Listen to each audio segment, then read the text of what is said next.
সংখ্যাগুলো তুলনা করি এবং বড় থেকে ছোট, ছোট থেকে বড় করে কি ক্রমে সাজাই, ক্রমে সাজাই। আচ্ছা, একটু আগে আমরা কি করলাম, একটা অভিনয় করে দেখাইছিলাম না, তোমাদেরকে দাঁড় করায় দেখাইছি না কিভাবে বড় থেকে ছোট, ছোট থেকে বড় করতে হয়। এটা এখানে হচ্ছে আমরা চিহ্ন ব্যবহার করব।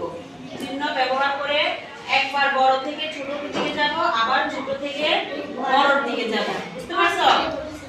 কতগুলো না, এখানে কতগুলো সংখ্যা দিয়েছে তোমাদের? এই যে 2 নাম্বারটা, 2 নাম্বার।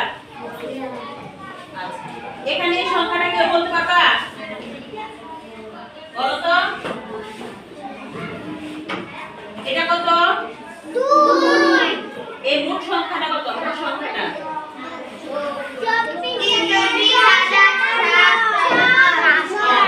24,709। এরপরে 35,699। এরপরে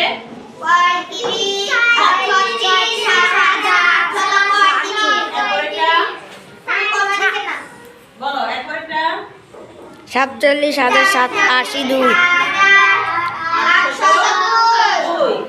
এবার আমরা প্রথম কি বলছে? প্রথম বলছে আমাদেরকে বড় থেকে ছোট, বড় থেকে ছোট। তাহলে সবচেয়ে বড় কোনটা বলো তো? সবচেয়ে বড় কোনটা? এখানে 9। সবচেয়ে বড় সংখ্যা কোনটি? 47,882। সবচেয়ে বড় কোনটা? 47,882। এরপর বড় কোনটা? এরপরে বড় কোনটা? এই তিনটার ভিতরে এরপরে বড়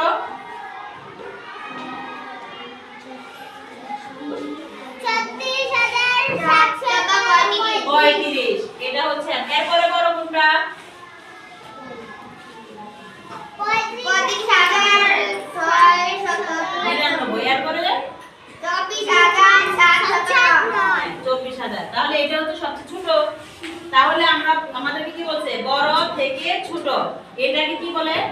থেকে। আমরা এই চিহ্নটা এটা দিয়ে কি বুঝবো? থেকে। থেকে না লিখে আমরা একটা হাইফেন দিয়ে দিছি। ঠিক আছে? বড় থেকে ছোট। তাহলে সবচেয়ে বড় সংখ্যা কোনটা? 4। 47,802। 802। এখন আমরা কি ম্যাডাম জানি? কল দিছে।